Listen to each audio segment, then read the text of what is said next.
حضرت رومی نے جو اقبال کے مرشد تھے کہا کہ دل کو قابو میں کر لو، یہی حج اکبر ہے۔ حج اکبر کر لیا لیکن دل ہی ٹھیک نہ ہوا، کہتے ہیں کعبہ گیا گل نہیں مک دیجئے دلوں نہ مکائیے، تو کہا اس کی اصلاح کرو، یہ حج اکبر ہے۔ از ہزاراں کعبہ یک دل بہتر است، ہزار کعبے سے ایک دل بہتر ہے۔ وہ کیسے؟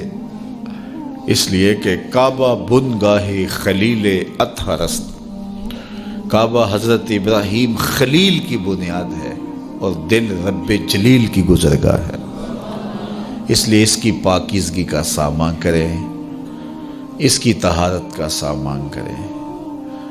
آپ کسی کو بلائیں اور میلی کچیلی جگہ ہو، جہاں گندگی پڑی ہو، غلاظت پڑی ہو، تو آپ کا کوئی عزیز مہمان آئے اس کو بلا کر کے لائیں تو وہاں بیٹھے گا؟ جس کمرے میں آپ اس کو بٹھانا چاہیں اس میں تعفن ہو، اس میں بدبو ہو، اس میں غلاظت کے جگہ جگہ ڈھیر پڑے ہوئے ہوں، تو آپ اپنے مہمان کی نفاست طبع کو اگر جانتے ہیں تو کبھی بلائیں گے نہیں جب تک اس کو پہلے صاف نہیں کر لیں گے۔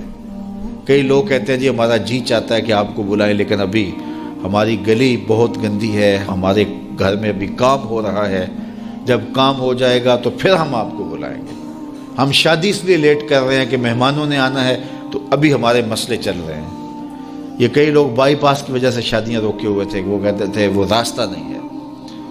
تو آپ کسی مہمان کو بلاتے ہیں تو اس کے لیے اچھی جگہ کا ارینج کرتے ہیں، اور اگر وہاں ڈھیر گندگی اور غلاظت کے پڑے ہوں تو مہمان کو آپ بھی نہیں بلاتے، اور اگر آپ یہ غلطی کر بھی لیں گے تو مہمان آپ کے بارے میں کیا رائے قائم کرے گا، اور وہ ناراض ہو کے چلا جائے گا کہ آپ کتنے بدتمیز ہیں کہ آپ نے مجھے بلایا اور گھر میں غلاظت کے ڈھیر پڑے ہوئے ہیں۔ اللہ اکبر! لیکن اگر آپ گھر کو مصفح کرتے ہیں، مزکہ کرتے ہیں، صاف کرتے ہیں، ستھرا کرتے ہیں، قالین بچھاتے ہیں، عطر چھڑکتے ہیں، تو پھر آپ کہتے ہیں جناب اب تو آئیے نا، اب ماحول میں خوشبوئیں پھیلی ہوئی ہیں۔ تو اگر دل میں حسد ہے، حقد ہے، بغض ہے، کینے ہیں، نفرتیں ہیں، یہ گندگی اور غلاظتوں کے ڈھیر لگے ہیں، اور پھر یہ چاہیں کہ مالک کے پھیرے دل میں ہوں تو کیسے ہوں گے؟ وہ تمہارے دل میں، میرے دل میں آئے گا جب دل میں اتنی غلاظتیں پڑی ہوں گی؟ نہیں، یہ سارے ڈھیر اٹھائیں، دل کو مزکہ کریں، مصفح کریں، پھر اشکوں کا چھڑکاؤ کریں۔ اللہ اکبر! پھر پیار کے مخملی قالین ڈالیں، اللہ اکبر! الفتوں کے گاؤ تکیے لگائیں، اور پھر آواز دیں، ہر تمنا دل سے رخصت ہو گئی، اب تو آجا، اب تو خلوت ہو گئی۔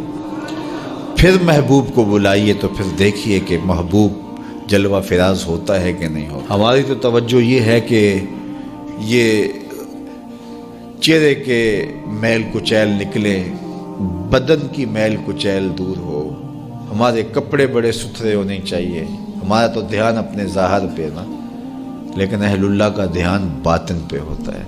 صوفیہ فرماتے ہیں کہ اندر صاف کرو۔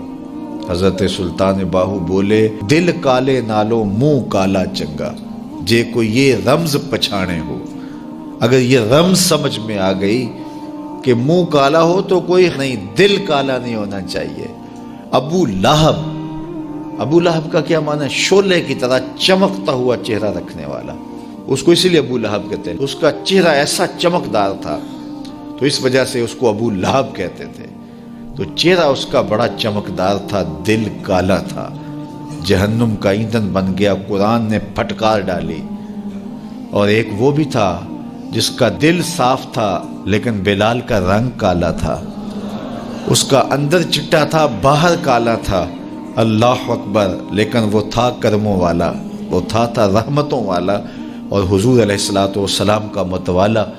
تو بات باطن کی ہے، بات ظاہر کی نہیں ہے۔ ہم اندر صفائی کی توجہ نہیں دیتے، باہر کی صفائی کی توجہ دیتے ہیں۔ پہلے اندر صاف کر لیں، اندر صاف ہو گیا تو پھر باہر بھی صاف کر لیں، اور اگر باہر صاف ہے اور اندر میل کچیل ہے تو باہو بولے کہ دل کالے نالوں منہ کالا چنگا، جے کو یہ رمز پچھانے ہو۔ اللہ کے محبوب علیہ السلام نے فرمایا اگر یہ صحیح ہو گیا تو پورا جسم صحیح ہو۔